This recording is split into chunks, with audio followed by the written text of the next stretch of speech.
হযরত আবু আইয়ুব আনসারী রাদিয়াল্লাহু তাআলা আনহু থেকে বর্ণিত, তিনি বলেন যে নবীজি সাল্লাল্লাহু আলাইহি ওয়াসাল্লাম ইরশাদ করেছেন, মান সামা রমাযানা সুম্মা আতবাহু সিত্তাম মিন শাওয়াল কানা কাসিয়ামিদ দাহরি কুল্লি।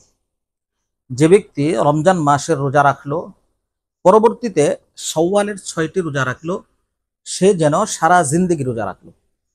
এটি মুসলিম শরীফের মধ্যে এসেছে এই হাদিসটি। হযরত আবু আইয়ুব আনসারী রাদিয়াল্লাহু তাআলা আনহু থেকে বর্ণিত, তিনি বলেন যে আমি নবীজি সাল্লাল্লাহু আলাইহি ওয়াসাল্লামকে বলতে শুনেছি, তিনি বলেছেন, মান সামা রমাযানা ওয়া সিত্তাম মিন শাওয়াল ফাকান্নামা সামা সানাতা কুল্লিহা। যে ব্যক্তি রমজান মাসের রোজা রাখলো, শাওয়াল মাসের 6টি রোজা রাখলো, সে যেন সারা বছর রোজা রাখলো। সম্মানিত সুধী, এখানে 3টি বিষয়ে বোঝার রয়েছে। এক নাম্বার হলো যে এক হাদিসের মধ্যে এসেছে সে যেন সারা জিন্দেগি রোজা রাখলো, আরেক হাদিসের মধ্যে এসেছে সে যেন সারা বছর রোজা রাখলো। অর্থাৎ রমজান মাসের রোজা রাখবে, পরবর্তীতে 6টি রোজা রাখবে, তাহলে আল্লাহ পাক রব্বুল আলামিন তাকে সারা বছর রোজা রাখার সওয়াব দান করবে।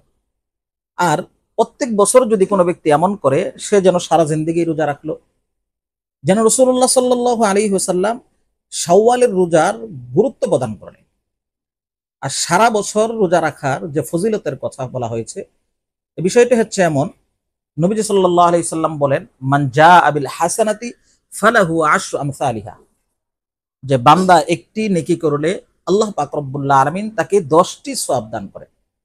তো এই হিসাবে এক মাস রোজা রাখলে 10 মাস রোজা রাখার সওয়াব, আর শাওয়ালের 6টি রোজা রাখলে 6 10 60, অর্থাৎ 2 মাস। অর্থাৎ আল্লাহ পাক রব্বুল আলামিন তাকে 1 বছর রোজা রাখার সওয়াব দান করবেন। সম্মানিত সুধী, দ্বিতীয় বিষয়টি হচ্ছে এমন, সম্মানিত সুধী, শাওয়াল মাসের 6 রোজা, তো বিষয়টি এমন নয় যে একে শাওয়াল ঈদুল ফিতর 2 শাওয়াল থেকেই ধারাবাহিকভাবে রাখবে, এমন নয়, বরং সে শাওয়াল পুরা শাওয়াল মাসের মাঝে রেখে নিলেই হলো। বিষয়টা আবার এমনও নয় যে একসাথে 6টি রাখতে হবে, বরং সে একটা রাখলো, আবার গ্যাপ দিল, আবার একটা রাখলো, আবার গ্যাপ দিল, এভাবে রাখা যাবে। সম্মানিত সুধী, তৃতীয়